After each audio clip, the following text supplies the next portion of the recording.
Hello बच्चों, आप सभी का स्वागत है हमारे चैनल एनसीईआरटी ट्यूटोरियल में। और यहाँ पर आज हम पढ़ने वाले हैं क्लास 8 के साइंस के चैप्टर नंबर 1 को, जिसका नाम है क्रॉप प्रोडक्शन एंड मैनेजमेंट।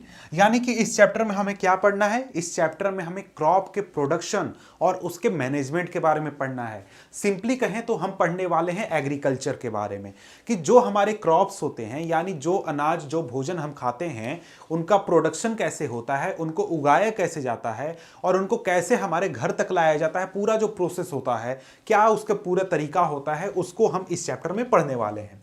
तो आइए हम शुरुआत करते हैं इस चैप्टर को। तो ये जो वीडियो होगा इसमें हम पूरा चैप्टर कवर करेंगे और साथ में मैं एक अलग से वीडियो बना दूंगा जिसमें इस चैप्टर के सारे इंपॉर्टेंट क्वेश्चन एंड आंसर को डील किया जाएगा।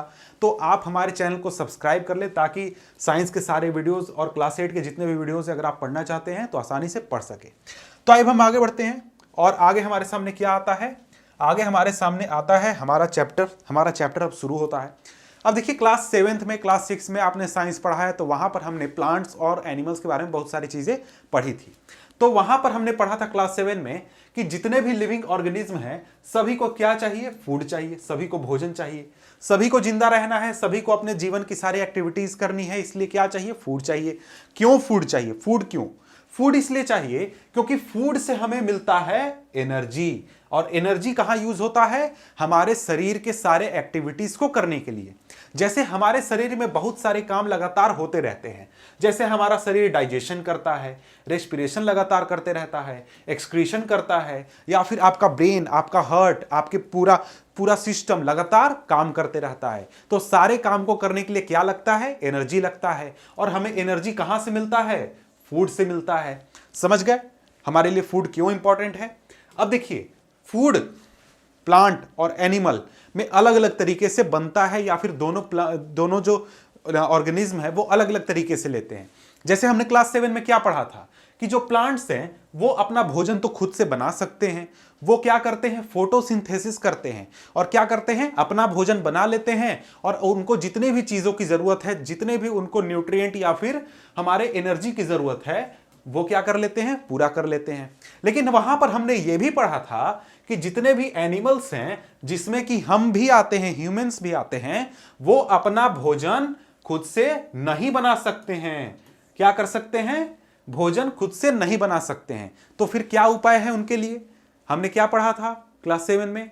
एनिमल्स के लिए उपाय यह है कि एनिमल्स किसी दूसरे ऑर्गेनिज्म से अपना जो भी नीड है भोजन का या फिर एनर्जी का, उसको पूरा करें। यानी कि हम अपने सर्वाइवल के लिए, अपने फूड के लिए किसके ऊपर डिपेंडेंट हैं? दूसरे ऑर्गेनिज्म के ऊपर। जैसे कि आप अपने आप को देखिए, आप क्या खाते हैं? आपको जो फूड है या फिर आपके शरीर की एनर्जी की जरूरत है वो आपको कहां से मिलती है? आपको भोजन से मिलती है। आप या तो प्लांट खाते हैं या फिर एनिमल्स को खाते हैं। तो आप क्या करते हैं? दूसरे ऑर्गेनिज्म के ऊपर डिपेंड हैं। समझ गए? आपकी मम्मी भी कहती होगी, बच्चा बेटा अच्छा खा लो, बढ़िया खाओगे तो मजबूत होगे, तंदुरुस्त होगे, दूध पी लो, ये खा लो, वो खा लो। क्यों? क्योंकि हम सभी क्या हैं? दूसरे ऑर्गेनिज्म के ऊपर डिपेंडेंट हैं अपनी फूड की जरूरतों को पूरा करने के लिए। अब ये बात तो बेसिक हम समझ गए कि फूड हमारे लिए क्यों इंपॉर्टेंट है और फूड का हमारे लिए सोर्स कहां है। कहां है? दूसरे ऑर्गेनिज्म है, जिसमें कि प्लांट भी आते हैं और एनिमल भी आते हैं। लेकिन यहां पर इस चैप्टर में मेनली प्लांट के ऊपर फोकस किया गया है और मेनली ह्यूमंस के ऊपर फोकस किया गया है। यानी हम जो इंसान हैं वो अपनी जरूरतों को कैसे पूरा करते हैं उसके बारे में इस चैप्टर में हमें समझना है। यहां पर यानी कि हम बात करेंगे मेनली प्लांट्स के बारे में, और प्लांट्स से हमें कैसे सारी चीजें मिलती हैं और प्लांट्स का किस तरीके से हम इस्तेमाल करते हैं वो हम समझने वाले हैं। अब देखिए, यहां पर हमें यह पता है कि हमारा जो भारत देश है इसमें आबादी बहुत ज्यादा है। करीब 130 से 140 करोड़ के बीच में आबादी है हमारे देश की।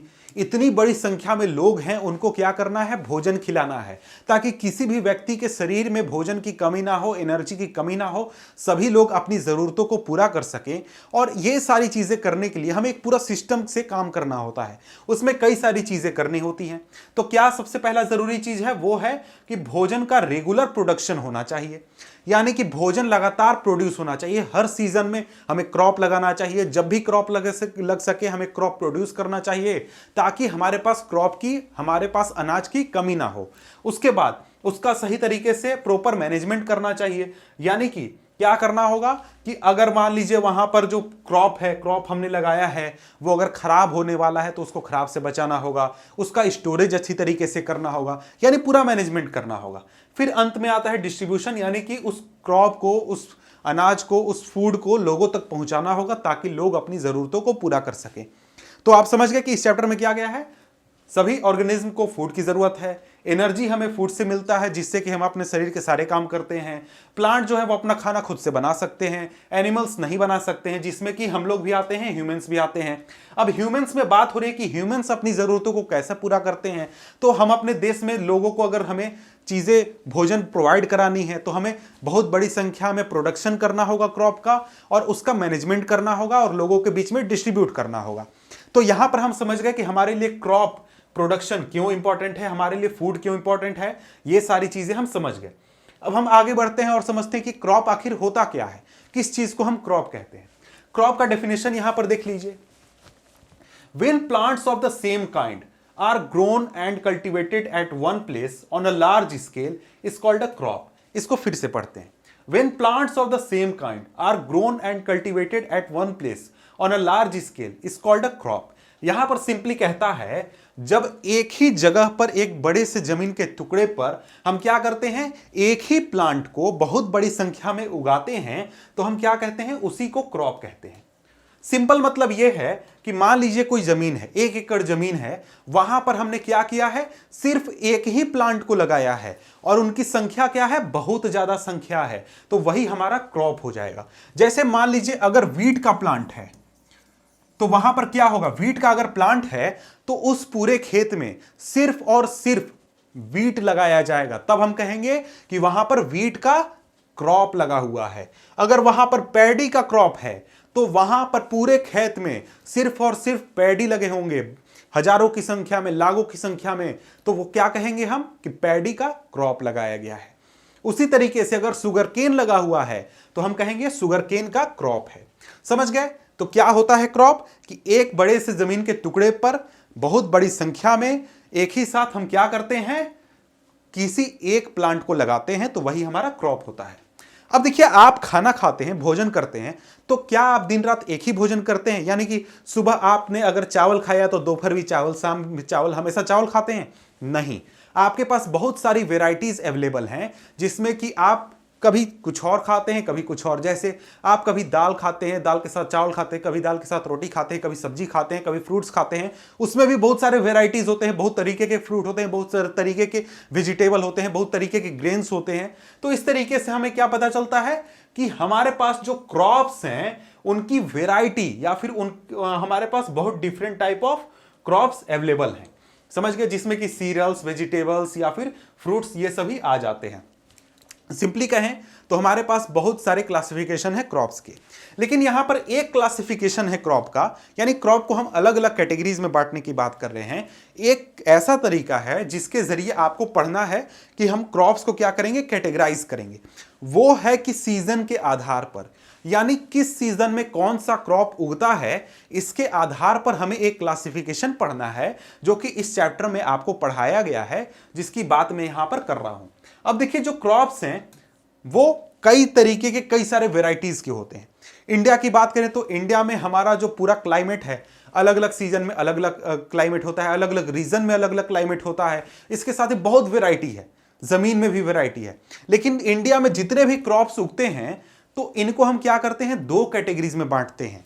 पहला तो क्रॉप है जो कि खरीफ सीजन में उगता है, जिसको कि खरीफ क्रॉप कहते हैं। दूसरा हमारा उगता है रबी सीजन में, जिसको कि रबी क्रॉप कहते हैं। एक तीसरा भी है जिसको कि जैद कहते हैं, लेकिन उसके बारे में आपके बुक में नहीं दिया गया है, इसलिए मैं उसको स्किप करूंगा। अब यहां पर सबसे पहले समझ लेते हैं खरीफ क्रॉप को। खरीफ क्रॉप के कुछ एग्जाम्पल यहां पर हैं, जैसे पैडी है, सोयाबीन है, पिजन पी है, कॉटन है, पीज है, ग्राम ग्रीन है। इसके बाद यहां पर रबी क्रॉप का एग्जाम्पल वीट है, ओट है, चिकपी है, मस्टर्ड है, ब्रोकली है, या फिर आलमंड है। ये सारे क्या हैं, आपके एग्जाम्पल हैं रबी क्रॉप के। हमने एग्जाम्पल देख लिया, अब इन दोनों के बारे में थोड़ा सा हम डिटेल में देखते हैं। अब डिटेल में अगर हम देखें तो यहां पर सबसे पहले हम देखते हैं किसको, खरीफ क्रॉप को। खरीफ क्रॉप जो है ये क्या होता है इसको समझते हैं, किस सीजन में लगाया जाता है इसको भी समझते हैं। खरीफ क्रॉप वैसे क्रॉप्स होते हैं जिनको कि मॉनसून सीजन में यानी कि रेनी सीजन में उगाया जाता है, वो हमारे होते हैं खरीफ क्रॉप। यानी जो फसल, जो क्रॉप रेनी सीजन में उगाया जाएगा वो हमारा होगा खरीफ क्रॉप। समझ गए? अब यहां पर इसका सीजन होता है जून से सितंबर। अब यहां देखिए जून से सितंबर लिखा हुआ, तो इसका यह मतलब नहीं कि जून में लगा ही दिया जाएगा और सितंबर में काट ही लिया जाएगा। मॉनसून अगर आगे पीछे होता है तो यह भी आगे पीछे होगा। समझ गए? ये होते हैं खरीफ क्रॉप, यानी कि मॉनसून सीजन में इसको लगाया जाएगा। सिंपली कहें तो यहां पर बात यह है कि जब मॉनसून सीजन आने वाला होता है, यानी जब मॉनसून की बारिश शुरुआत होती है, उस समय इनके बीजों को लगाया जाता है, खरीफ क्रॉप्स के बीजों को लगाया जाता है।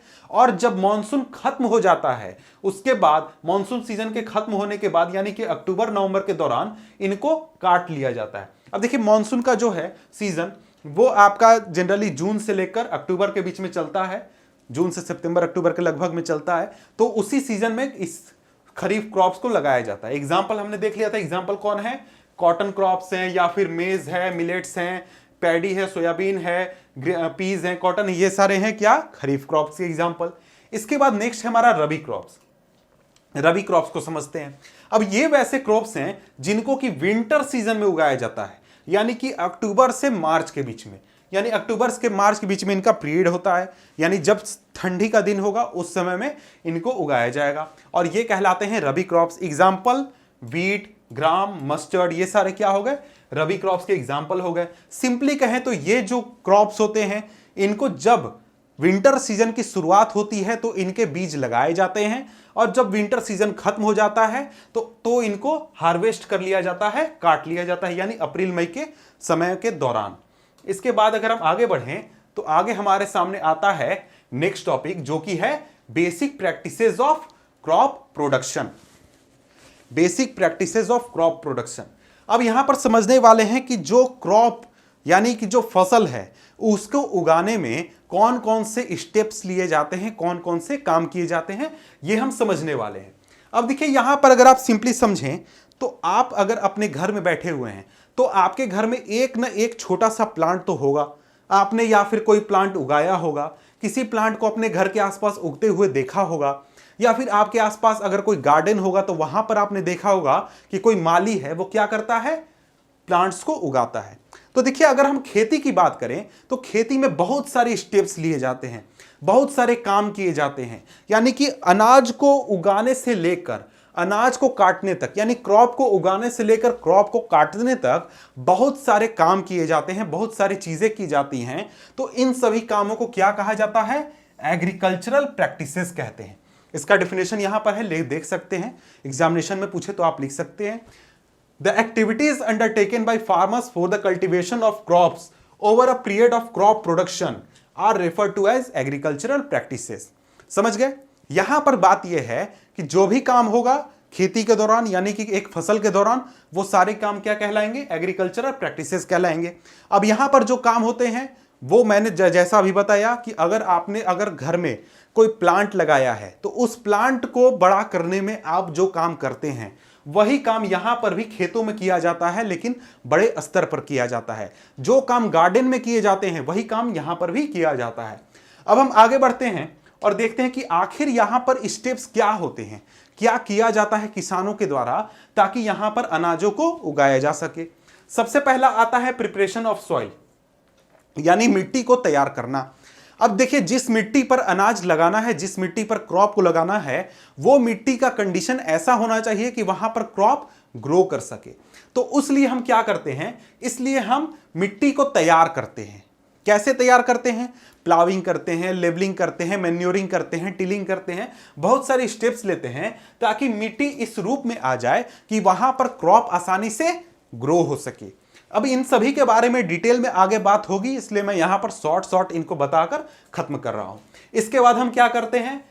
जो क्रॉप है उसकी बुआई करते हैं, यानी जो सीड्स हैं उनको जमीन में लगाते हैं ताकि वो प्लांट के रूप में ग्रो कर सके। इसके बाद हम मेन्योर और फर्टिलाइजर्स को मिट्टी में ऐड करते हैं, क्योंकि हमने पढ़ा था कि जो प्लांट्स होते हैं वो जितने भी न्यूट्रिएंट उनको जरूरी होता है या फिर जो भी चीजें उनको जरूरी होती है वो कहां से लेते हैं, मिट्टी से लेते हैं। तो अगर हम सॉइल में फर्टिलाइजर और मेन्योर ऐड करेंगे तो उनको न्यूट्रिएंट्स लेने में आसानी होगी, उनके लिए सफिशिएंट मात्रा में न्यूट्रिएंट्स अवेलेबल होंगे।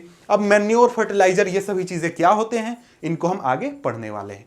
इसके बाद प्लांट्स को वाटर की भी जरूरत होती है, तो उसलिए हम क्या करते हैं, इरिगेशन प्रोवाइड करते हैं कि उनको जितना वाटर जरूरी है उतना वाटर उनको मिल जाए।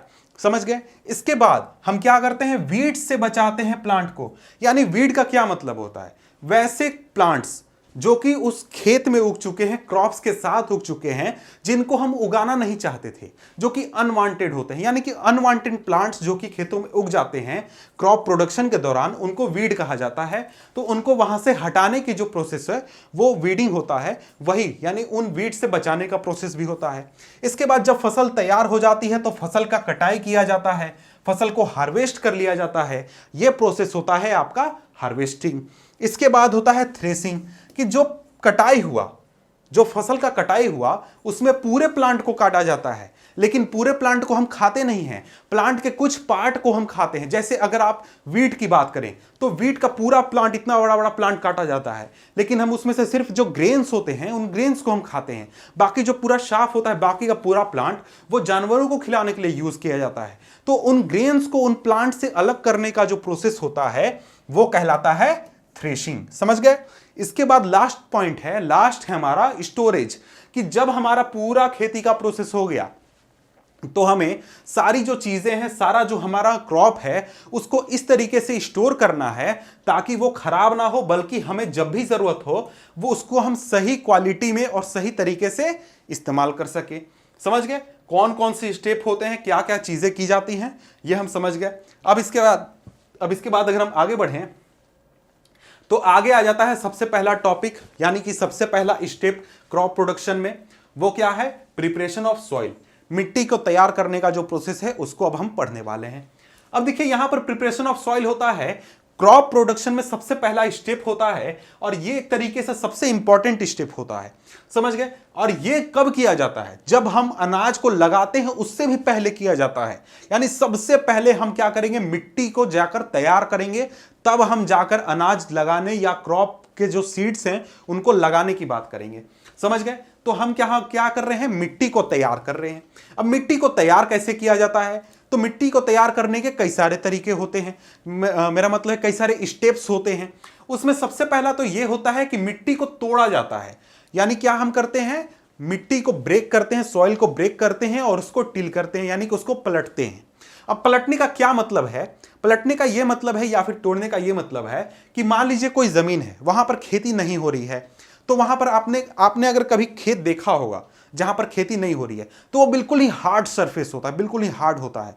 तो वहां पर क्या किया जाता है, वहां पर प्लाव के जरिए, यानी जो हल होता है उसके जरिए उस मिट्टी को तोड़ा जाता है, उस मिट्टी को ऐसा बनाया जाता है कि वो सॉफ्ट हो जाए। वो जैसे आपने सैंड देखा है, ग्रेन्स जैसा स्ट्रक्चर, वैसा करने की कोशिश की जाती है। तो क्या किया जाता है, वहां पर प्लाव बनाकर, प्लाव चलाकर प्लाव किया जाता है। अब यहां पर देखिए शुरुआत में क्या होगा, इस तरीके से मिट्टी पूरी हार्ड रहेगी। वहां पर हमने क्या किया, हल चला दिया। तो यहां पर दो चीजें होती हैं, पहला तो मिट्टी टूटता है, मिट्टी कण कण बनता है, यानी जो हमारा ग्रेन्स होते हैं, सैंड के ग्रेन्स, वैसा स्ट्रक्चर लेता है। साथ में एक चीज होता है कि जो हमारा मिट्टी है, जो नीचे की मिट्टी है, वो पलट कर ऊपर आ जाती है और ऊपर वाली नीचे चली जाती है, यानी एक तरीके से पूरा इंटरमिक्स हो जाता है। इसका रीजन क्या है या फिर इसका फायदा क्या है, इसका फायदे कई सारे हैं। अब जैसे देखिए हमने क्या किया, एक हार्ड मिट्टी थी, एक हार्ड सरफेस था, वहां पर हमने देखा, अगर मान लीजिए वहां पर पहले खेती हुई है तो वहां पर प्लांट्स लगाए गए थे। वहां पर प्लांट्स लगाए गए तो क्या हुआ, प्लांट्स ने वहां से न्यूट्रिएंट्स को एब्जॉर्ब किया।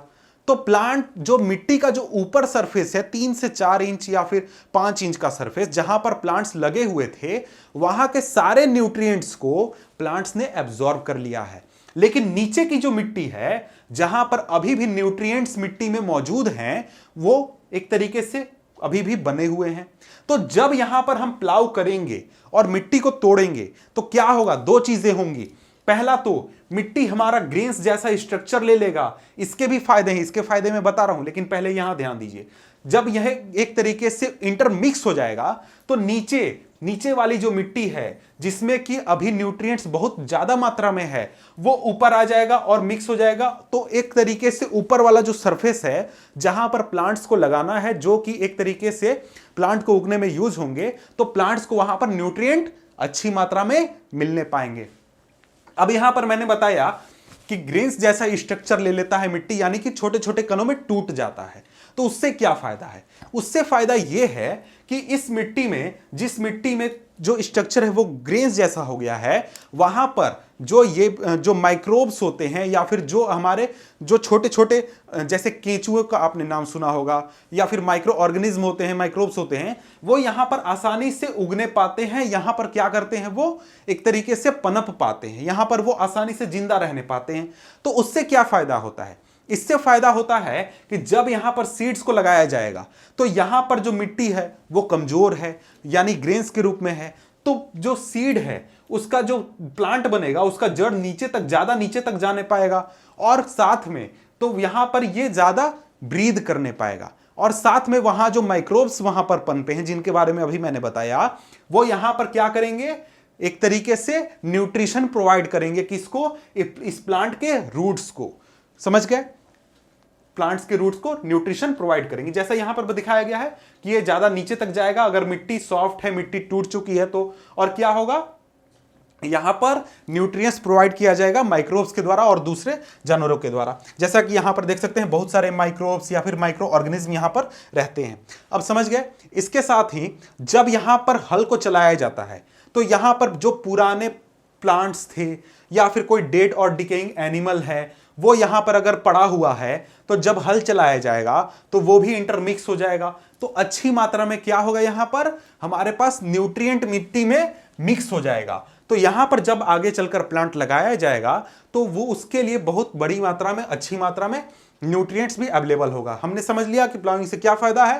पहला कि मिट्टी इंटरमिक्स हो जाती है, दूसरा कि ग्रेन जैसा स्ट्रक्चर होता है जिससे कि माइक्रो ऑर्गेनिज्म या फिर माइक्रोब्स यहां पर जिंदा रहने पाते हैं, ज्यादा पनपते हैं, और वो क्या करते हैं, न्यूट्रिएंट्स प्रोवाइड करते हैं प्लांट्स को, और साथ में प्लांट जो है वो ज्यादा नीचे तक, ज्यादा जमीन के नीचे तक जाने पाता है, यानी उसके रूट्स ज्यादा नीचे जाने पाते हैं। अब इसके बाद अगर हम आगे बढ़ें तो आगे बढ़ते हैं तो यहां पर आता है, जो यहां पर स्टेप्स हैं उनके बारे में बात की गई है। ये देखते हैं कि क्या हो रहा है यहां पर।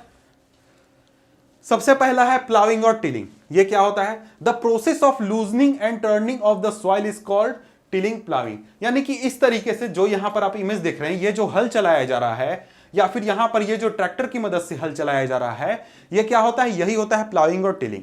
इसमें क्या करते हैं, मिट्टी को जोतते हैं और मिट्टी को पलटते हैं। जैसा कि अभी मैंने बताया कि नीचे की मिट्टी को ऊपर ला दिया जाता है और मतलब मिक्स कर दिया जाता है कि वहां पर न्यूट्रिएंट्स सही मात्रा में फैल जाए। इसके बाद क्रम्स, ये भी आपके बुक में एक टर्म यूज किया गया है, क्रम्स। तो ये देख लेते हैं कि ये क्या होते हैं। अब देखिए यहां पर जो मिट्टी होती है उसको जब हल चलाया जाता है तो वो बड़े बड़े ब्लॉक्स के रूप में मौजूद होती है, यानी कि बड़े बड़े टुकड़े, मिट्टी के टुकड़े के रूप में मौजूद होती है। उसी को क्रम कहा जाए। जैसे यहां पर हल चला है लेकिन यहां पर देख सकते हैं बड़े बड़े टुकड़े हैं मिट्टी के, ये अभी भी ग्रेन्स जैसा स्ट्रक्चर इनका नहीं हुआ है, तो यही क्या होते हैं, क्रम्स होते हैं। अब यहां पर इसके बाद आता है लेवलिंग। लेवलिंग भी किया जाता है। लेवलिंग में क्या होता है कि देखिए कोई सरफेस है, वहां पर क्या हुआ, जुताई किया गया, यानी वहां पर प्लाविंग किया गया, लेकिन वो सरफेस अनइवन है, कहीं पर ऊंचाई बहुत ज्यादा है, कहीं पर नीचाई बहुत ज्यादा है। तो इससे क्या नुकसान है? इससे नुकसान है कि वहां पर अगर हमें बुआई करनी है, वहां पर सीड्स को लगाना है, तो उसमें भी प्रॉब्लम होगा। और आगे चलकर जब हम इरिगेशन देंगे तो मान लीजिए ऐसा सरफेस है, बिल्कुल ऐसा सरफेस है, तो यहां पर क्या होगा कि हम अगर वाटर देंगे, यहां से वाटर पूरा फ्लो करके नीचे चला जाएगा। तो इसलिए क्या किया जाता है, उस पूरे जमीन को लेवल किया जाता है, एक लेवल में लाया जाता है कि जब हम वहां पर इरिगेशन करें तो वहां पर पानी स्टे कर सके, वहां पर पानी रुक सके और सही तरीके से वहां पर क्या हो, सही तरीके से हमारा इरिगेशन होने पाए। इसके बाद मैन्योर ऐड करने की बात होती है कि मैन्योर भी ऐड किया जाता है। और कई बार ऐसा होता है कि प्लाव चलाने से पहले ही जो हार्ड सॉइल होता है उसी पर मैन्योर डाल दिया जाता है और उसके बाद प्लाव चलाया जाता है। ऐसा क्यों किया जाता है? ताकि जब प्लाव चलाया जाए और इस तरीके से पूरे मिट्टी को ऊपर नीचे किया जाए तो इसके साथ मेन्योर भी अच्छी तरीके से मिक्स हो जाए और मेन्योर बाद में हमें ऐड करने की जरूरत ना हो। इसके बाद अगर हम आगे बढ़ें तो आगे यहां पर टॉपिक है एग्रीकल्चरल इंप्लीमेंट्स। अब यहां पर बात की गई है एग्रीकल्चरल इंप्लीमेंट्स के बारे में। ये होते क्या है, ये एक तरीके से सिंपली समझे तो जो भी टूल्स यूज होते हैं हमारे एग्रीकल्चर काम को करने के लिए, यानी एग्रीकल्चरल प्रैक्टिसेस को करने के लिए, वो सारे टूल्स हमारे कहलाते हैं एग्रीकल्चरल इंप्लीमेंट्स। अब देखिए ये टूल्स जो होते हैं ये कई सारे कामों में होते हैं, जैसे कि क्रॉप प्रोडक्शन में यूज होते हैं, जैसे कि मेरा मतलब है सॉइल प्रिपरेशन में यूज होते हैं, सोइंग में यूज होते हैं, वीडिंग में यूज होते हैं, इरिगेशन में, हार्वेस्टिंग में बहुत सारे मशीन्स या फिर बहुत सारे टूल्स का इस्तेमाल किया जाता है। जैसे इरिगेशन में जो वाटर पंप होता है या फिर जो और भी तरीके के टूल्स यूज होते हैं, या हार्वेस्टिंग में जो मशीन्स यूज होते हैं, वीडिंग में जो हमारे केमिकल्स या फिर मशीन यूज होते हैं, सोविंग में जो मशीन यूज करते हैं, टूल यूज करते हैं, तो सभी की बात यहां पर की जा रही है। जितने भी तरीके के आपके टूल्स होंगे जो कि एग्रीकल्चर में यूज होंगे वो क्या कहलाएंगे, एग्रीकल्चरल इंप्लीमेंट्स कहलाएंगे। अब यहां पर इसमें सबसे पहला आता है प्लाउ, यानी कि जो हमारा सॉइल प्रिपरेशन के लिए यूज किया जाता है उसकी बात यहां पर हो रही है। आपके एनसीईआरटी बुक का ये इमेज है, इसमें देख सकते हैं कि प्लाउ को कैसे यूज किया जाता है। अब इसके स्ट्रक्चर को समझिए। अब यहां पर इसके स्ट्रक्चर में आप देख सकते हैं कि यहां पर इसका जो स्ट्रक्चर है इसमें ये एक पीछे का पोर्शन है और ये एक आगे का पोर्शन है। अब ये जो आगे का पोर्शन है इसको यहां पर दो बैलों के ऊपर जोड़कर और बीच में यहां पर ऐसे जोड़ दिया जाता है इस बीम में। तो क्या होता है, ये बैल इसको खींचने पाते हैं। अब इसके बाद देखिए यहां पर एक बात ध्यान दीजिएगा कि बैल इमेज में है, लेकिन कई सारे देशों में कई जगहों पर घोड़ों का भी इस्तेमाल होता है, दूसरे जानवरों का भी इस्तेमाल होता है। अब उसके बाद दूसरा, इसके बाद आता है इसमें ये जो रॉड है सॉरी, ये जो रॉड है इस रॉड को कहा जाता है प्लाउ शाफ्ट, जो कि इस पीछे वाले हिस्से को और यहां पर इस बैल के कंधों के ऊपर लगे हुए बीम को जोड़ता है। यह हमारा होता है प्लाउ शाफ्ट। इसके बाद लास्ट होता है हमारा प्लाउ शेयर। ये जो हिस्सा है ये हमारा मिट्टी के नीचे जाता है, जो कि मिट्टी को तोड़ने के लिए इस्तेमाल किया जाता है, यानी जो कि मिट्टी को तोड़ता है। अब ये जो प्लाउ शेयर है पहले लकड़ियों का हुआ करता था, लेकिन अब आजकल धीरे धीरे ये लोहे के रूप में रिप्लेस हो रहा है, यानी अब लोहे का बना होता है। अब इसके बाद अगर हम आगे बढ़ें, आगे हमारा आ जाता है हो। अब यहां पर देखिए हो जो है इसको दो तरीके से इस्तेमाल किया जाता है। पहला तो है मैनुअल, जो कि एक तरीके से आपका जो एक आदमी है वो उसको इस्तेमाल करेगा। उसका शेप यहां पर आप देख सकते हैं इस तरीके का होता है और यहां पर यूज करते हुए भी आप देख सकते हैं। और दूसरा होता है जो एक ऐसा स्ट्रक्चर देख सकते हैं, इसको या तो ट्रैक्टर यानी कि जो कल्टीवेटर होता है उसके साथ यूज किया जाता है, या फिर इसको बैलों के कंधे के ऊपर जोड़कर जैसा कि प्लाउ हमने देखा था वैसा इस्तेमाल किया जाता है। इसमें इसका स्ट्रक्चर भी यहां पर दिखाया गया है। इसमें नीचे एक बेंड प्लेट होता है जो कि मिट्टी को टर्न करने के लिए या फिर उसको लूज करने के लिए इस्तेमाल होता है। ये ग्रिप होता है जिसको कोई आदमी पकड़ता है। यहां पर ये जो रॉड होता है जो कि इस बीम के साथ पिछले वाले हिस्से को जोड़ता है, और ये जो बीम होता है ये बैलों के कंधे पर लगता है। अब देखिए यहां पर इसको मैकेनिकल देखिएगा, यानी कि जो आप ट्रैक्टर वाला वर्जन देखिएगा उसमें थोड़ा सा स्ट्रक्चर इससे डिफरेंट होता है उसका स्ट्रक्चर, लेकिन उसको यहां पर आपको दिखाया नहीं गया है। अब यहां पर कल्टीवेटर की बात करते हैं। कल्टीवेटर आपने देखा होगा, ट्रैक्टर सिंपली आपने ट्रैक्टर नाम से आप जानते होंगे। इस तरीके का कल्टीवेटर इस ट्रैक्टर के पीछे जोड़ दिया जाता है तो ऐसा स्ट्रक्चर हो जाता है। ये ट्रैक्टर है और पीछे ये वाला हिस्सा कल्टीवेटर जोड़ दिया गया, और इस तरीके से क्या है जो ये पूरा खेत है उसकी जुताई की जाती है। अब देखिए ये जो कल्टीवेटर है इसका यूज अब धीरे धीरे बहुत ज्यादा बढ़ रहा है, क्योंकि जो हमारा प्लाउ था जो कि बैलों के कंधे पर लगाकर यूज किया जाता था उससे बहुत ज्यादा टाइम भी लगता था, बहुत ज्यादा मेहनत भी लगता था। लेकिन ये जो ट्रैक्टर है यानी ये जो कल्टीवेटर है ये बहुत ही जल्दी से बहुत ही कम पैसे में आसानी से पूरे खेत को जोत देता है, बहुत बड़े इलाके को भी जोत देता है। तो इस वजह से हम इस कल्टीवेटर का यूज अब धीरे धीरे बढ़ा रहे हैं या फिर यूज धीरे धीरे बढ़ रहा है। अब इसके बाद आता है नेक्स्ट टॉपिक हमारा, वो है सोइंग, यानी कि बीजों को जमीन में लगाना, मिट्टी में लगाना का जो हमारा हुआ वो हो गया सोइंग। अब देखिए सोइंग जो है वो बहुत ही इंपॉर्टेंट पार्ट होता है क्रॉप प्रोडक्शन का, क्योंकि यहां से हमारा रियल क्रॉप प्रोडक्शन शुरू होता है, यहां से जो रियल एग्रीकल्चर है उसकी शुरुआत होती है। अब यहां पर बीजों को लगाने से पहले हमें क्या करना होगा, अच्छी क्वालिटी के बीजों को चुनना होगा कि अच्छी क्वालिटी के बीज हम मिलेंगे तभी तो अच्छी क्वालिटी के प्लांट्स आएंगे, तभी तो हमें ज्यादा से ज्यादा क्रॉप प्रोडक्शन देखने को मिलेगा। उसके लिए क्या किया जाता है, बहुत सारे तरीके अपनाए जाते हैं। जैसे क्या होता है कि बहुत सारे किसान जो हैं वो हाई यील्डिंग सीड्स का इस्तेमाल करते हैं या फिर अच्छे अच्छे नस्लों के जो बीज होते हैं उसका इस्तेमाल करते हैं। आपके एनसीईआरटी बुक में एक तरीका बताया गया है अच्छे बीजों को चुनने का। वो तरीका है कि जो बीज होते हैं जिनको कि जमीन में लगाना है उनको पानी में डाल दीजिए, तो जो खराब बीज होंगे जो कि यूज करने के लायक नहीं है वो पानी के ऊपर तैरने लगेंगे और उनको वहां से हटा दीजिए। तो इस तरीके से अच्छे बीजों को आप छांट सकते हैं, अलग कर सकते हैं। लेकिन यहां पर जो बताया गया है कि फार्मर्स जो हैं वो वैसे बीजों को चुनना पसंद करते हैं जो कि हाई यील्ड देते हैं। जैसे अगर आप मार्केट में जाइएगा, जो एग्रीकल्चर वाले दुकान होते हैं जहां पर एग्रीकल्चर की चीजें मिलती हैं वहां पर आपको ऐसे बीजें मिल जाएंगे। अब यहां पर टूल्स की बात करें यानी कि एग्रीकल्चर इंप्लीमेंट्स की बात कर रहे हैं, तो उसमें सबसे पहला होता है सोइंग करने के लिए जो ट्रेडिशनल टूल होता है उसकी बात करें तो ये आपका एक वेसल लाइक स्ट्रक्चर होता है। कैसे यूज होता है यहां पर इस इमेज में देख सकते हैं और यहां पर देख सकते हैं कि रियलिटी में ये कैसा होता है। अब इसमें क्या होता है कि जो सीड्स होते हैं उसको इस फनल में डाल दिया जाता है। इस फनल में डालकर यहां पर धीरे धीरे ये देखिए जमीन के नीचे चला जाता है और यहां पर बीजों को लगाया जाता है इसके जरिए। तो ये एक ट्रेडिशनल टूल है जो कि काफी लंबे समय से यूज किया जा रहा है। लेकिन अगर हम आगे बढ़ें और दूसरे टूल की बात करें जो कि आज के जमाने की टूल है, मॉडर्न टूल है, वो है हमारा सीड ड्रिल। अब ये जो सीड ड्रिल है ये भी एक तरीके का एग्रीकल्चरल इंप्लीमेंट है जिसको कि यूज किया जाता है एग्रीकल्चर करने के लिए।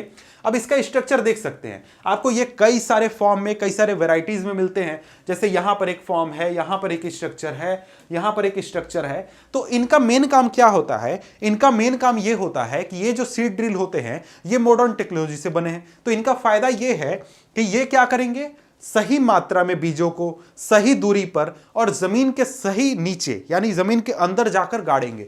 तो इससे क्या होगा कि जो यहां पर बीजें लगाई जाएंगी सीड ड्रिल के द्वारा उनको बहुत अच्छी मात्रा में क्या मिलेगा, स्पेस मिलेगा, यानी दो बीजों की बीच की जो दूरी होगी वो अच्छी होगी। इसके साथ साथ इनको जमीन के अंदर अच्छी तरीके से गाड़ा जाएगा। तो उससे क्या होगा कि जो चिड़ियां हैं या फिर दूसरे जो जानवर हैं जो कि उन बीजों को खा सकते हैं वो उनको खाने भी नहीं पाएंगे। इसके साथ ही जो सीड ड्रिल होता है वो सही मात्रा में यानी कि सही दूरी पर सही तरीके से बीजों को लगाता है, उससे जो हमारा प्रोडक्शन है वो भी काफी ज्यादा बढ़ जाता है। क्योंकि मान लीजिए अगर हम छोटे से इलाके में बहुत सारे बीजों को लगा दें तो उससे क्या होगा, उससे ओवर क्राउडिंग हो जाएगा। सभी बीजों को सही मात्रा में सनलाइट, सही मात्रा में उनको न्यूट्रिएंट नहीं मिलने पाएगा। तो इसलिए जो सीड ड्रिल है वो काफी हमारे लिए अब फायदेमंद है। अब इसके बाद आगे बढ़ें तो आगे हमारे सामने आ जाता है नेक्स्ट टॉपिक, वो एडिंग मैन्योर एंड फर्टिलाइजर्स। यानी कि जो प्लांट्स को न्यूट्रिएंट्स की जरूरी है उन न्यूट्रिएंट्स को प्रोवाइड करने के लिए हम क्या करते हैं, खेतों में मैन्योर डालते हैं या फिर फर्टिलाइजर्स डालते हैं। अब देखिए जो प्लांट्स हैं वो न्यूट्रिएंट्स कहां से लेते हैं, अपने सॉइल से लेते हैं। तो इसलिए हम मैन्योर और फर्टिलाइजर को क्या करेंगे, सॉइल में डालेंगे। यहां पर मैन्योर और फर्टिलाइजर को डालना इंपॉर्टेंट क्यों है, मैन्योर और फर्टिलाइजर को डालना इंपॉर्टेंट इसलिए है कि क्योंकि हम अगर किसी जमीन पर एग्रीकल्चर कर रहे हैं, खेती कर रहे हैं, तो वहां पर आपने देखा होगा कि हर सीजन में हर साल क्या किया जाता है, वहां पर खेती किया जाता है। तो उससे नुकसान यह होता है कि उस मिट्टी में जो न्यूट्रिएंट्स हैं उनकी कमी होने लगती है। बहुत बड़ी मात्रा में जो प्लांट्स हैं वो न्यूट्रिएंट्स को एब्जॉर्ब करते हैं और हर सीजन में प्लांट को लगाया जाएगा तो क्या होगा, न्यूट्रिएंट्स एब्जॉर्ब करते जाएंगे और वो उस मिट्टी से न्यूट्रिएंट की कमी होते जाएगी। तो इससे क्या होगा कि वहां पर न्यूट्रिएंट की कमी होगी तो प्लांट अच्छी तरीके से ग्रोथ नहीं करने पाएंगे। तो अगर प्लांट को अच्छी तरीके से ग्रोथ दिलाना है, उनको अच्छी मात्रा में हमें प्रोडक्शन वहां पर करवाना है, तो क्या करना होगा, उनको न्यूट्रिएंट देना होगा। न्यूट्रिएंट हम कैसे देंगे, मैन्योर और फर्टिलाइजर के रूप में देंगे।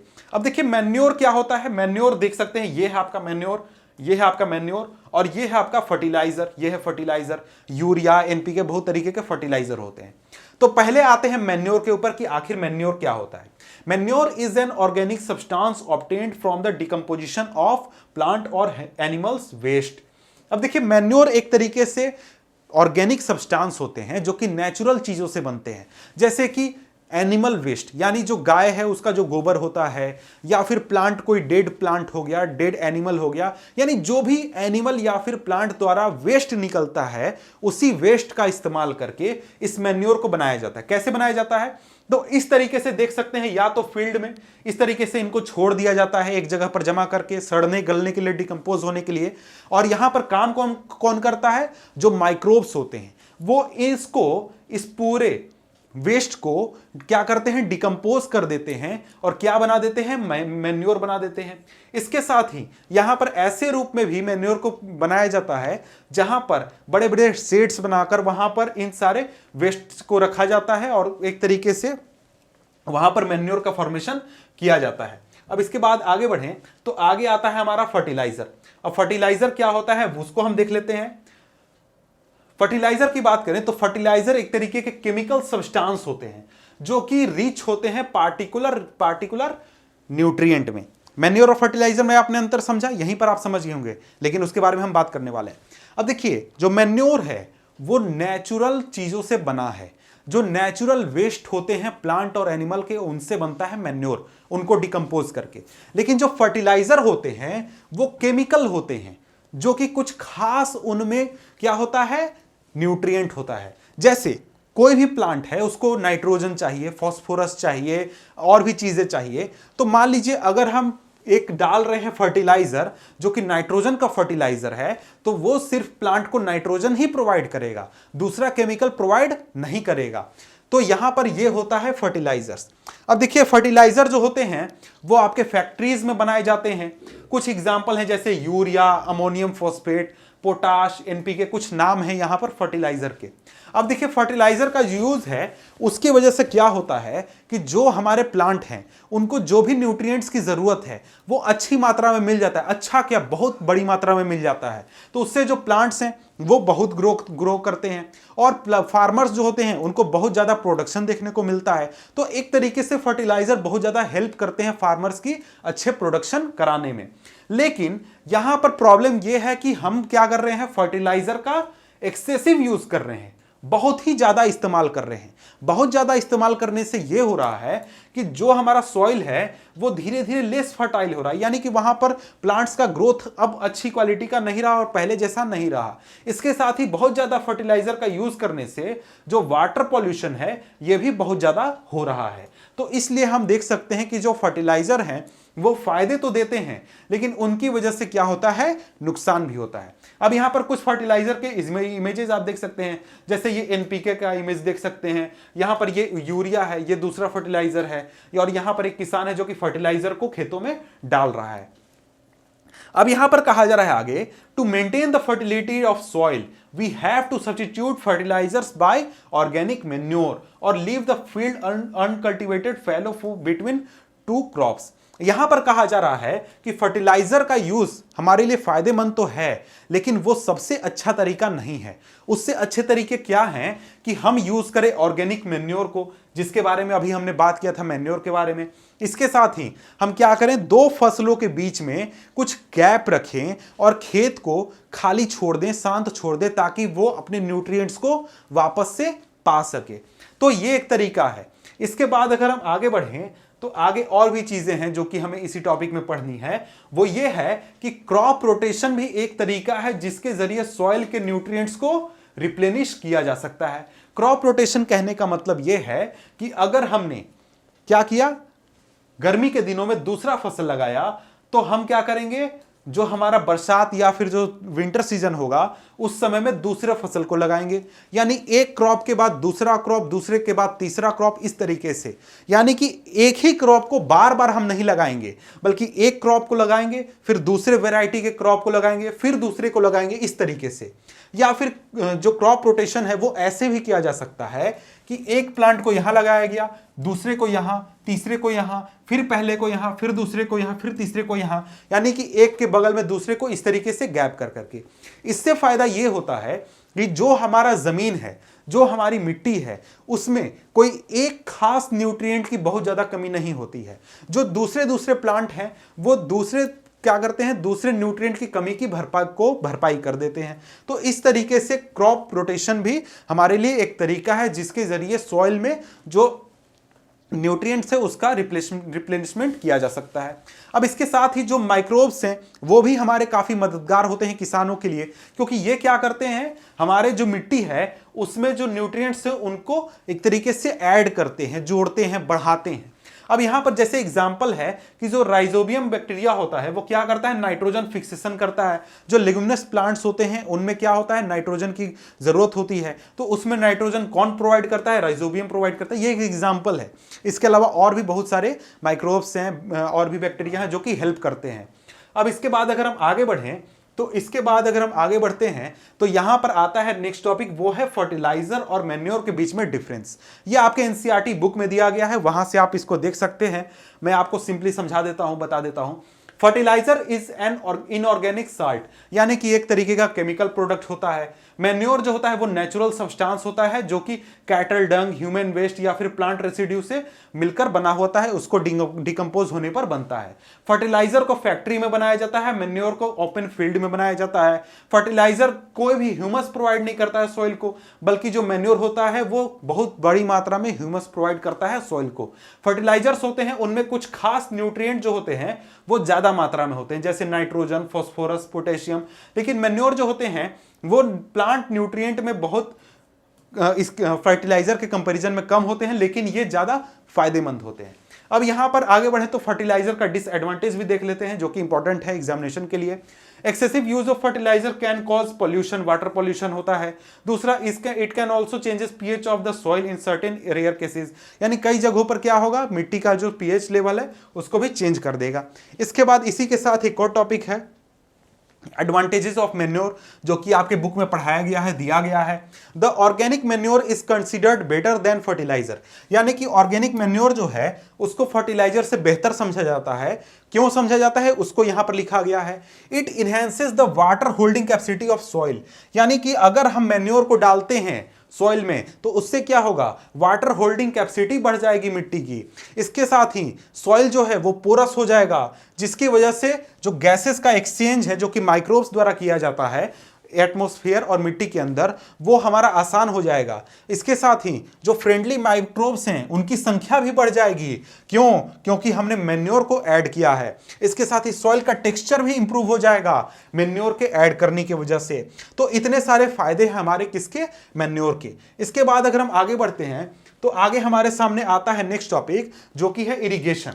इरिगेशन को देखते हैं। इरिगेशन क्या है? इरिगेशन एक तरीके से सप्लाई ऑफ वाटर है क्रॉप्स को डिफरेंट इंटरवल्स पर, यानी कि जैसे हम लोगों को पानी की जरूरत होती है, हम लोग सुबह पानी पीते हैं, दोपहर पीते हैं, शाम पीते हैं, जब भी प्यास लगता है पीते हैं, उसी तरीके से जो प्लांट्स होते हैं, क्रॉप्स होते हैं, उनको भी वाटर की जरूरत होती है एक डिफरेंट इंटरवल के दौरान। तो वो जो डिफरेंट इंटरवल के दौरान हम वाटर प्रोवाइड करते हैं प्लांट्स को, क्रॉप्स को, उसी को हम इरिगेशन कहते हैं।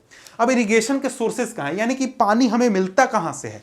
तो इरिगेशन जैसे बात करें तो हमें वेल से मिलता है, यानी कुएं से मिलता है, या फिर जो बोरवेल होता है उससे भी मिलता है, या फिर पॉन्ड से, या फिर लेक से, या फिर जो हमारा लेक होता है उससे मिलता है, या फिर जो डैम होता है उससे, या फिर जो नहर होता है, कैनल, उससे भी मिलता है। ये सारे सोर्सेज हैं जिसके जरिए हमें क्या मिलता है, जिसके जरिए हमें वाटर मिलता है, जिसको कि हम जाकर ऐड कर सकें या फिर डाल सकें अपने खेतों में जहां पर क्रॉप हमने उगाया है। यहां पर सॉरी मैंने लेक बोल दिया, यहां पर रिवर होगा, रिवर से भी मिलता है। इसके बाद अगर हम आगे बढ़ें तो आगे अब हम देखते हैं इरिगेशन मेथड, ट्रेडिशनल मेथड, कि किस तरीके से इन जगहों से पानी को निकाल कर पहुंचाया जाता है खेतों तक। अब उसके लिए ट्रेडिशनल मेथड की बात करें तो यहां पर मोट का यूज किया जाता था, यानी चेन पुली सिस्टम। यहां पर चेन या फिर पुल्ली की मदद से हम क्या करते हैं, कुएं से पानी को निकालते हैं और डालकर ऐड करते हैं। तो ये एक तरीका हो गया। इसके बाद चेन पंप होता है, इसी तरीके का थोड़ा इसका मॉडिफाइड वर्जन है। इसके बाद यहां पर ढेकली, ये आपने अगर गांव गए होंगे तो देखे होंगे, मैंने देखा है। इस तरीके से यहां पर एक बैल घूमते रहेगा और उससे कनेक्टेड रहेगा रॉड जो कि इसको घुमाएगा और ये बाल्टी नीचे जाएगा और वहां से पानी को लेकर ये वापस ऊपर आएगा और यहां पर डाल देगा और इस तरीके से जाकर खेतों में पानी पटा दिया जाएगा। ये एक तरीका है। इसके बाद लास्ट है रहट। यहां पर क्या होता है, रहट भी मैंने देखा है, आप अगर गांव गए होंगे तो आपने देखा होगा, या फिर यूट्यूब पर सर्च मार लीजिए, आपको देखने को मिल जाएगा। इसमें क्या होता है कि एक खंभा इस तरीके से लगा दिया जाता है, इसके ऊपर बड़ा सा एक बांस लगा दिया जाता है और बांस के इस छोर पर काफी वजन बांध दिया जाता है, इतना वजन कि इसको ये बैलेंस कर सके। अब यहां पर बाल्टी में बाल्टी को इस बांस के इस छोर पर डालकर कुएं के अंदर डाला जाता है और यहां पर एक रस्सी बंधा होता है। यह आदमी क्या करता है, रस्सी खींचकर उस बाल्टी को नीचे डालता है और फिर जब रस्सी को छोड़ देता है तो बाल्टी पानी लेकर ऊपर आ जाता है। तो ये एक ट्रेडिशनल तरीका है। जब हमारे पास एग्रीकल्चर के लिए जो वाटर पंप्स या फिर जो डीजल पंप वगैरह नहीं थे, तब इन सिस्टम्स का यूज किया जाता था। लेकिन आज के समय में नए मेथड यूज किए जाते हैं जिसमें कि डीजल पंप वगैरह आ जाते हैं, वाटर पंप आ जाते हैं जो कि बिजली से चलते हैं या फिर डीजल से चलते हैं, और भी तरीके से यूज किए जाते हैं। लेकिन यहां पर हम देखेंगे कि वहां पर एफिशिएंसी के मामले में नए सिस्टम्स जो बनाए गए हैं वो दो मेथड को आपके किताब में पढ़ना है। पहला है स्प्रिंकलर सिस्टम, दूसरा है ड्रिप सिस्टम। अब देखिए ये जो दोनों सिस्टम हैं ये या तो मोटर से काम करेंगे यानी इलेक्ट्रिक मोटर से, या फिर आपके काम करेंगे यहां पर आपने डीजल पंप लगा दिया है तो। अब ये पहला है इसमें स्प्रिंकलर सिस्टम। इसमें क्या होता है ये आप देख सकते हैं, जैसा ये यहां पर इमेज आप देख रहे हैं, इसमें जिस तरीके से ये स्प्रिंकलर पानी को स्प्रे कर रहा है आपके पूरे खेतों में, तो जिस तरीके से ये पूरे खेतों में स्प्रे कर रहा है उसी तरीके से ये लगातार स्प्रे करते रहेगा और ये कनेक्टेड रहेगा एक सेंट्रल मोटर से, जिससे कि वाटर प्रोवाइड किया जाएगा इस पूरे पाइप में। और पाइप में बहुत सारे इस तरीके से स्प्रेयर जुड़े हुए रहेंगे जो कि बहुत ही एफिशिएंटली क्या करेंगे, वाटर सप्लाई करेंगे खेतों में, और बहुत ज्यादा पानी वेस्टेज नहीं होगा और वाटर को बहुत ही अच्छी तरीके से यूटिलाइज किया जाएगा। बहुत ज्यादा वेस्टेज यहां पर देखने को नहीं मिलेगा। और इसी का एक थोड़ा सा मॉडिफाइड वर्जन है क्या, हमारा ड्रिप सिस्टम। अब ड्रिप सिस्टम में क्या होता है, यहां पर जो सेंट्रल मोटर है या फिर जो डीजल पंप है वो वैसा ही रहेगा, यहां से कनेक्शन भी वैसा ही किया हुआ रहेगा, लेकिन थोड़ा सा मॉडिफिकेशन ये रहेगा कि वहां पर स्प्रेयर नहीं लगाए जाएंगे बल्कि वहां पर छोटे छोटे छेद कर दिए जाते हैं पाइप में। जैसा कि आप देख सकते हैं कि यहां पर ये पाइप गया है, पाइप में छोटा सा छेद है जिससे कि पानी बहुत ज्यादा गिर रहा है, तब ड्रॉप ड्रॉप ड्रॉप ड्रॉप गिर रहा है, कहां पर, प्लांट के जड़ों में गिर रहा है। समझ गए, इस तरीके से जैसे ये पाइप पूरा बिछाया गया है और इसमें एक छोटा सा छेद है जिससे ये पानी गिरते रहता है, थोड़ा थोड़ा बूंद बूंद बूंद बूंद करके गिरते रहता है। अब ये जो ड्रिप सिस्टम है ये कहां पे यूज होता है, ये मेनली आपका यूज होता है कि अगर आपने जो प्लांट लगाए हैं, किस तरीके से प्लांट, अगर जो आपके फल वाले प्लांट होते हैं, वेजिटेबल वाले प्लांट होते हैं, वैसे अगर आपने प्लांट लगाए हैं तो वहां पर इनको ज्यादा यूज किया जाता है, या फिर वैसे इलाके जहां पर पानी की बहुत ज्यादा कमी है वहां पर भी इनको यूज किया जाता है। तो इस तरीके से ये जो पूरा सिस्टम है हमारा काम करता है, ड्रिप सिस्टम और स्प्रिंकलर सिस्टम। इसके बाद नेक्स्ट टॉपिक है हमारा प्रोटेक्शन फ्रॉम वीड्स। तो अब हम पढ़ रहे हैं प्रोटेक्शन फ्रॉम वीड्स, यानी कि वीड्स से जो हमारे प्लांट्स हैं उनको बचाया कैसे जाए, यानी जो हमारे क्रॉप्स हैं उनको बचाया कैसे जाए, ये पढ़ना है। तो सबसे पहले हमें ये समझना होगा कि आखिर ये वीड्स होते क्या हैं।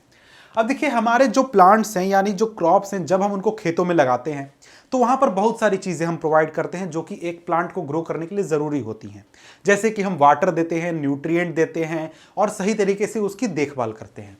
जब एक प्लांट को ग्रो करने के लिए सर्टेन एनवायरनमेंट मिल रहा है जो कि उसको जरूरी है, तो वहां पर दूसरे प्लांट भी तो ग्रो कर सकते हैं अगर उनके सीड वगैरह वहां पर अवेलेबल है तो उसी तरीके से हमारे क्रॉप के अलावा जो अनवांटेड प्लांट वहां पर उग चुके हैं हमारे क्रॉप के बीच में, उसी अनवांटेड या फिर अनडिजायरेबल जो प्लांट्स होते हैं उन्हीं को हम कहते हैं वीड्स, यानी कि जिसकी हमें जरूरत नहीं थी या फिर जो नेचुरली वहां पर उग गए, नेचुरली वहां पर वो ग्रो कर गए, तो वो हमारे हो जाते हैं वीड्स। और जो वीड्स हैं उनको जब हम हटाते हैं, उनको रिमूव करते हैं, तो उनको रिमूव करने की जो प्रोसेस होता है उसी को वीडिंग कहा जाता है। अब यहां पर कहा जा रहा है कि वीडिंग क्यों जरूरी है या फिर इन वीड्स को हटाने की क्या जरूरत है। तो इन वीड्स को हटाने की जरूरत इसलिए है क्योंकि ये हमारे क्रॉप के ग्रोथ को अफेक्ट करते हैं। कैसे अफेक्ट करते हैं, देखिए हमारे क्रॉप को ग्रोथ करने के लिए क्या चाहिए, उसको वाटर चाहिए, न्यूट्रिएंट्स चाहिए, सनलाइट चाहिए, या फिर और भी जो जरूरी चीजें हैं वो सारी चाहिए जो कि हम उसे प्रोवाइड कर रहे हैं। लेकिन हम जो प्रोवाइड कर रहे हैं न्यूट्रिएंट, वाटर या फिर और भी चीजें प्रोवाइड कर रहे हैं, तो वो हमारे जो ये वीड्स हैं उनके द्वारा भी तो कंज्यूम किया जा रहा है। यानी कि हम जितना प्रोवाइड कर रहे हैं उसमें से कुछ हिस्सा इन वीड्स द्वारा कंज्यूम कर लिया जा रहा है। तो अगर हम इन वीड्स को नहीं हटाएंगे तो जो हमारे द्वारा दिए गए न्यूट्रिएंट और वाटर हैं वो हमारे क्रॉप को भरपूर मात्रा में नहीं मिलेगा, बल्कि इन वीड्स द्वारा कंज्यूम कर लिया जाएगा। और उसका फाइनल रिजल्ट क्या होगा? फाइनल रिजल्ट ये होगा कि जो हमारे प्लांट है, जो हमारा क्रॉप है, वो ही सही तरीके से ग्रो नहीं करने पाएगा, क्योंकि वो हमारे क्रॉप के हिस्से का जो न्यूट्रिएंट है वो कंज्यूम कर लेगा वीड। तो इसलिए यहां पर इन वीड्स को हटाना जरूरी होता है। जैसे यहां पर आप देख सकते हैं, यहां पर जो एक खेत है उसमें कोई क्रॉप लगाया गया है, उसमें ये आदमी जा रहा है यहां से वीड्स को हटा रहा है, जो कि यहां पर अनडिजायरेबल या फिर अनवांटेड प्लांट हैं जो कि उग चुके थे।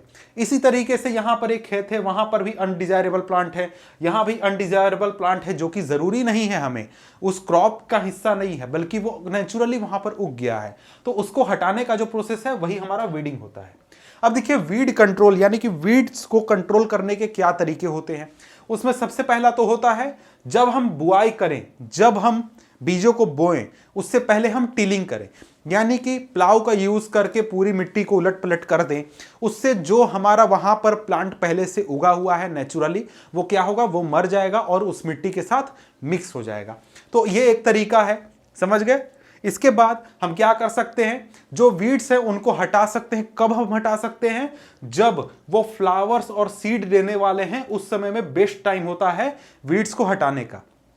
अब देखिए, यहां पर हटाया कैसे जाता है वीड्स को? दो तरीके से हटाया जाता है। पहला तो मैनुअल रिमूवल होता है, जिसमें कि आप हाथ से, जैसे ये फिजिकल हाथ से जाकर यहां पर वीड्स को हटाया जा रहा है, उसको या तो अपरूट कर दीजिए या फिर उसको कट कर दीजिए जड़ के पास से। तो ये क्या होता है, ये एक मैनुअल तरीका होता है, और ये किया जाता है खुरपी की मदद से। खुरपी एक तरीके से सिकल जिसको कि हम कहते हैं, उसकी बात यहां पर हो रही है। इसके अलावा देखिए, वीड्स को हटाने का एक और तरीका होता है, जिसमें कि हम कुछ खास केमिकल्स को डालते हैं, जिसको कि वीडिसाइड कहा जाता है फील्ड्स में, जो कि वीड्स को खत्म कर देते हैं, और लेकिन ये क्रॉप्स को डैमेज नहीं करते हैं। समझ गए? तो ये होता है वीड्स को हटाने का दो तरीका। पहला तो मैनुअल हाथों से जाकर या तो वीड्स को काट देना या फिर उसको जड़ से उखाड़ देना। दूसरा तरीका होता है कि हम क्या करते हैं, केमिकल डालते हैं। केमिकल डालते हैं कुछ खास केमिकल, जैसे ये आदमी यहां पर ये केमिकल डाल रहा है, तो ये क्या कर रहा है, यहां से वीड्स को मारने के लिए वो केमिकल डाल रहा है। कुछ खास केमिकल जो कि यूज किए जाते हैं, उसका कुछ एग्जाम्पल होता है। एक एग्जाम्पल है 2,4-D, 2,4-डाइक्लोरोफिनॉक्सी एसिटिक एसिड। ये एक तरीके से केमिकल है जिसको यूज किया जाता है किस चीज में, वीड्स को हटाने में। एग्जाम्पल मैनुअल लेबर का यहां पर एग्जाम्पल देख सकते हैं वीड्स हटाने के लिए, पहला और दूसरा ये देख सकते हैं। इसके बाद अगर हम आगे बढ़ें तो आगे आता है हमारा नेक्स्ट टॉपिक, वो है हार्वेस्टिंग। यानी कि हमने जो खेत है उसको तैयार किया, वहां पर अनाज के बीजों को बोया, यानी क्रॉप के बीजों को लगाया, उसको अच्छी तरीके से इरिगेशन दिया, मैन्योर दिया, फर्टिलाइजर दिया, फसल हमारी अच्छी हुई, फसल पूरी तरीके से पककर तैयार हो चुकी है, और अब फसल को काटने की बारी आई है। यानी कि उसको खेतों से हटाकर अब खेत से निकालने की बारी आ चुकी है।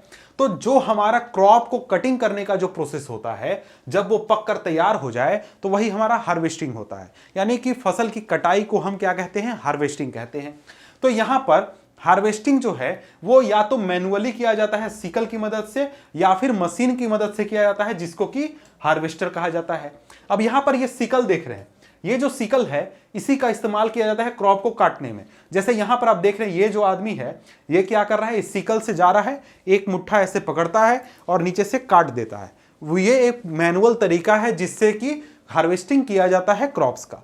दूसरा तरीका है, ऐसे मशीन आते हैं जिनको कि हार्वेस्टर कहा जाता है, और ये क्या काम करते हैं, ये करते हैं कि जो ये मशीन है एक बार में बहुत बड़े हिस्से के क्रॉप को क्या करता है, कट करता है, उसको जड़ से काटता है और उसको पीछे रखते जाता है। ये क्या हो गया, हार्वेस्टर। अब देखिए यहां पर अगर हम आगे देखें तो जो प्रोसेस होता है सीड्स को प्लांट के बाकी हिस्सों से अलग करने में, यानी कि जो प्लांट का हिस्सा हमें जरूरी है उसको प्लांट के दूसरे हिस्सों से अलग करने का जो प्रोसेस होता है उसको हम थ्रेशिंग कहते हैं। थ्रेशिंग यानी कि हमने इसकी कटाई की तो इतना बड़ा, ये जो आप देख रहे हैं इतना बड़ा प्लांट का हिस्सा हमें मिला, लेकिन इतने बड़े प्लांट की हमें जरूरत नहीं है, हम इतना पूरा खाने वाले नहीं है। इसमें से जो ऊपर में ग्रेन्स है ना, सिर्फ उसको हम खाएंगे। तो उन ग्रेन्स को इस प्लांट के पूरे हिस्से से अलग करने का जो प्रोसेस है वो थ्रेशिंग कहलाता है, और इसके लिए यूज किया जाता है मशीन थ्रेसर यूज किया जाता है। ये आप यहां पर देख रहे हैं थ्रेशर, ये एक थ्रेशर है जिसमें कि हमारा थ्रेशिंग का काम होता है। लेकिन अगर आप देखें तो हमारे भारत में अगर आप गांव में जाइएगा तो वहां मैनुअली थ्रेशिंग किया जाता है। मैनुअली कैसे किया जाता है? तो इस तरीके से ये जो आदमी देख रहे हैं ये क्या कर रहा है, पूरे प्लांट को पकड़ रहा है, उसको पीट पीट कर पटक कर क्या कर रहा है, ग्रेन्स को अलग कर रहा है। समझ गए? ये मैनुअली हो रहा है। इसके अलावा एक मशीन आता है जिसको कि कंबाइन कहा जाता है। ये क्या करता है? ये हार्वेस्टिंग का काम भी करता है, यानी फसल की कटाई भी करेगा और साथ में थ्रेशिंग भी करेगा, यानी कि उस ग्रेन्स को अलग भी कर देगा पूरे प्लांट के बाकी शाफ्ट से। तो ये क्या हो गया, कंबाइन। ये क्या काम करता है? हार्वेस्टिंग और थ्रेशिंग दोनों करता है। हमारे देश में कैसे होता है? यहां पर इस तरीके से क्या किया जाता है, थ्रेशिंग किया जाता है। अब देखिए थ्रेशिंग हमारे देश में और भी तरीके से होता है। वो तरीका क्या है? विनोविंग। विनोइंग क्या है? यहां पर होता है कि जिन किसानों के पास छोटी जमीन होती है या फिर उनके पास कम फसल होता है, एक तरीके से कम जमीन में उन्होंने फसल उगाया है, तो वो क्या करते हैं, वो इस तरीके से अपनाते हैं। तो यहां पर क्या होता है, इसमें कई तरीके होते हैं। जैसा तो पहला, यहां पर इसको फटकना कहते हैं, हमारे इलाके में इसको कहते हैं कि सूप से फटका जा रहा है, सूप से या फिर किसी और चीज से, इसको फटकना कहा जाता है हमारे इलाके में। या फिर हवाओं की मदद से, मान लीजिए जैसे ये लेडी यहां पर खड़ी है, ये क्या करेगी, ये पूरे प्लांट के जितने भी हिस्से हैं जो कि अभी क्लियर नहीं हुए कंप्लीटली, उसको यहां पर लेगी एक बर्तन में, ऊंचाई पर खड़ी हो जाएगी और इस तरफ से हवा फ्लो कर रहा है। क्या हो रहा है? एयर फ्लो कर रहा है, इस तरफ से हवा अच्छी तरीके से स्पीड में बह रही है। तो ये कुछ नहीं करेगी, इसको गिरा देगी। जो ग्रेन्स होंगे वो नीचे आ जाएंगे, जो ग्रेन्स होंगे यहां पर नीचे आकर जमा हो जाएंगे और जो प्लांट के बाकी हिस्से थे यहां पर हवा के साथ उड़कर आगे चले जाएंगे। तो इससे क्या होगा, जो ग्रेन्स हैं, जो सीड्स हैं जिसकी हमें जरूरत है, वो यहां पर जमा हो जाएगा और प्लांट्स के बाकी हिस्से उड़कर दूसरी तरफ चले जाएंगे। अब देखिए, मान लीजिए जहां पर हवा नहीं चल रहा है या फिर वैसा सीजन है आपके इलाके में हवा नहीं चल रही है, तो वहां पर यह मशीन यूज किया जाता है जिसको कि विनोइंग मशीन कहा जाता है। अब यहां पर हवा नहीं चलेगी इस लेडी के लिए, तो क्या करेगी, इस मशीन को लगाएगी और जोर से हवा चलाएगी और यह हवा मारेगा और फिर इस काम को किया जाएगा। और क्या किया जाएगा, ये पूरा जो हमारा प्रोसेस है यानी सीड्स को अलग करने का, ये कंप्लीट किया जाएगा। और यहां पर ये प्रोसेस में, इस प्रोसेस में क्या होता है, इसमें ये जो लेडी है ये पूरे क्या करेगी, जो ग्रेन्स है और जो पार्ट्स हैं जो कि अलग नहीं हो सकते, जैसे मान लीजिए अगर पूरा प्लांट है, बड़ा सा प्लांट है, उसमें से ज्यादातर जो बड़ा वाला है उसको तो आप ऐसे ही अलग कर सकते हैं आसानी से, लेकिन ग्रेन्स के साथ छोटे छोटे टुकड़े अगर रह गए हैं, छोटे छोटे हिस्से रह गए हैं, तो उसको अलग करने के लिए ये प्रोसेस अपनाया जाता है। इसको इस तरीके से ऐसे फटकिएगा तो क्या होगा कि जो हल्के हैं, जो प्लांट्स के हिस्से हैं, टुकड़े हैं, वो क्या होंगे, वो हवा के साथ बाहर निकल जाएंगे और यहां सिर्फ ग्रेन बच जाएगा। ये तरीका है विनोइंग का। इसके बाद अगर हम आगे बढ़ते हैं तो आगे हमारे पास लास्ट है वो है स्टोरेज। अब स्टोरेज देखिए हमारे लिए बहुत ही इंपॉर्टेंट हो जाता है, क्योंकि हमने एक पूरा सीजन दिया है, मेहनत किया है, क्रॉप्स को उगाया है, लेकिन अगर वो स्टोरेज में सड़कर खराब हो जाए तो वो बहुत ही बुरी चीज है। तो इसलिए स्टोरेज को अब देखते हैं। अब देखिए यहां पर कहा जा रहा है storage of produce is an important task. If the crop grains are to be kept from for longer time, they should be safe from moisture, insect, rats and microorganism. यानी कि यहां कहा जा रहा है कि स्टोरेज बहुत ही important काम है, और अगर हमें लंबे समय तक क्रॉप्स को अच्छी तरीके से प्रिजर्व करके बचा कर रखना है, तो हमें क्रॉप्स को बचाना होगा मॉइस्चर से, नमी से, इंसेक्ट से, चूहों से, माइक्रो ऑर्गेनिज्म से, बहुत सारी चीजों से बचाना होगा। तो अब ऐसा करेंगे हम कैसे? तो ऐसा करने के लिए हम क्या करते हैं कि जो फ्रेश क्रॉप होता है उसको हम डायरेक्टली स्टोर नहीं करते हैं, क्योंकि फ्रेश क्रॉप में क्या होता है, मॉइस्चर होता है। तो अगर हम फ्रेश क्रॉप को डायरेक्टली पैक करके और उसको रख देंगे तो वो जो फ्रेश क्रॉप होगा वो क्या करेगा, सड़ जाएगा और उस पर माइक्रो ऑर्गेनिज्म द्वारा अटैक कर दिया जाएगा। तो हम क्या करते हैं, जो हमारे पास क्रॉप आया उनके सीड्स को कुछ दिनों के लिए धूप में सुखाते हैं, उनकी नमी को हम कम करते हैं। उससे क्या होगा, उसमें मॉइस्चर कम होगा, तो उससे हमारा जो सीड है उस पर माइक्रो ऑर्गेनिज्म का खतरा कम हो जाएगा। और इसके साथ ही यहां पर क्या होगा, इंसेक्ट, पेस्ट, बैक्टीरिया, फंगी, इन सभी का भी अटैक का खतरा कम हो जाएगा। अब देखिए जो फार्मर्स हैं वो स्टोर कैसे करते हैं, वो फार्मर्स जो हैं वो जूट बैग में या फिर मेटालिक बीन्स में स्टोर करते हैं। लेकिन जब हमें बहुत बड़ी मात्रा में अनाजों को या फिर जो ये हमारे क्रॉप्स इनको स्टोर करना होता है, तो हम क्या यूज करते हैं, साइलोज या फिर ग्रैनरीज का यूज करते हैं। अब देखिए ये जो आप इमेज देख रहे हैं, ये आपके एनसीईआरटी बुक में इमेज दिया गया है, ये है एक साइलो। यहां पर स्टोर किया जाता है बहुत बड़ी मात्रा में ग्रेन्स को। यहाँ पर या फिर जो ग्रैनरी होते हैं यानी जो एक तरीके से गोडाउन जैसे होते हैं, यहां पर भी इस तरीके से स्टैक बनाकर रखा जाता है किस चीज को, जो हमारे क्रॉप्स हैं उनको रखा जाता है। और यहाँ पर बहुत सारे तरीके अपनाए जाते हैं, बहुत सारे केमिकल्स वगैरह यूज किए जाते हैं ताकि इन क्रॉप्स को बचाया जा सके। अब देखिए यहाँ पर हमारे जो गांव के इलाके हैं या फिर जो किसान हैं वो सूखे हुए नीम के पत्ते का इस्तेमाल करते हैं इन क्रॉप्स के साथ ताकि इनके ऊपर कीड़े ना लगे, कोई भी प्रॉब्लम ना हो। लेकिन अगर हम इतनी बड़ी मात्रा में स्टोर कर रहे हैं तो हम क्या करते हैं, बहुत सारे केमिकल ट्रीटमेंट करते हैं ताकि यहां पर पेस्ट और माइक्रो ऑर्गेनिज्म का अटैक नहीं हो। समझ गए? तो इस तरीके से हमारा स्टोरेज किया जाता है। अब स्टोरेज हो गया तो इसके बाद अगर हम देखें तो यहां पर आपके चैप्टर में एक लास्ट टॉपिक है, वो है एनिमल हस्बेंड्री। अब देखिए यहां पर हमने क्रॉप प्रोडक्शन में क्या पढ़ा। क्रॉप प्रोडक्शन में हमने पढ़ा कि हम अपनी जरूरतों के लिए प्लांट्स को उगाते हैं बहुत बड़ी मात्रा में एक ही जमीन पर, क्या होता है, क्रॉप होता है। और वो हमने देखा प्लांट के हिस्से में। लेकिन हम अपना जो भोजन का जरूरत है वो प्लांट के अलावा हम एनिमल से भी तो पूरा करते हैं। तो वहां पर बात की गई है एनिमल्स की इस टॉपिक में कि जो एनिमल हस्बेंड्री है वो क्या है, वो है फार्म एनिमल्स का जब हम एक तरीके से क्या करते हैं, मैनेजमेंट करते हैं या फिर उनका ख्याल रखते हैं। किस लिए? ताकि हमें उनसे मिल्क, एग, मीट मिल सके जो कि हमें मिलता है एक एनिमल से, वही हमारा होता है एनिमल हस्बेंड्री। अब देखिए जो एनिमल्स होते हैं वो हमें मिल्क प्रोडक्ट, एग, मीट और भी चीजें प्रोवाइड करते हैं जो कि हमारे लिए बहुत ही जरूरी होती है। तो वो इन सभी एक्टिविटीज को जब करते हैं और इसके बदले में हम क्या करते हैं, ख्याल रखते हैं इन एनिमल्स का। सिंपली समझिए कि हमने क्या किया, क्रॉप उगाया। क्रॉप उगाने के लिए हमने क्या किया, बहुत सारी स्टेप्स लिए, जैसे कि क्रॉप्स को मैन्योर दिया, फर्टिलाइजर दिया, वाटर दिया, उनका ख्याल रखा, उनको वीड से बचाया। उसी तरीके से हमें एनिमल से भी प्रोडक्ट मिलता है। क्या मिलता है? दूध मिलता है, मीट मिलता है, मटन मिलता है, एग्स मिलते हैं।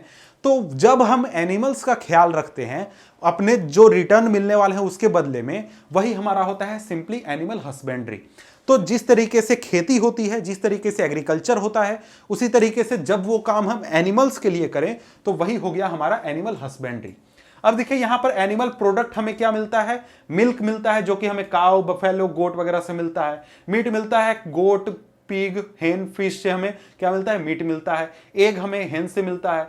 हनी हमें हनी बी से मिलता है। इसके अलावा और भी चीजें हैं जो कि दूसरे जानवरों से मिलती हैं जो कि हमारे लिए बहुत ही जरूरी होती है। तो यहां पर ये जो चैप्टर है ये खत्म होता है।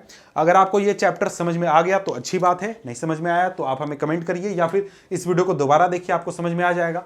इस चैप्टर के ऊपर एक क्वेश्चन आंसर वाला भी वीडियो आने वाला है जो कि आपको मिलेगा कुछ दिनों के बाद। तो इसलिए हमारे चैनल को सब्सक्राइब कर लीजिए, वीडियो को लाइक कर दीजिए और शेयर कर दीजिए ताकि और भी लोग पढ़ सके। तो मिलते हैं आपसे हम अगले वीडियो में।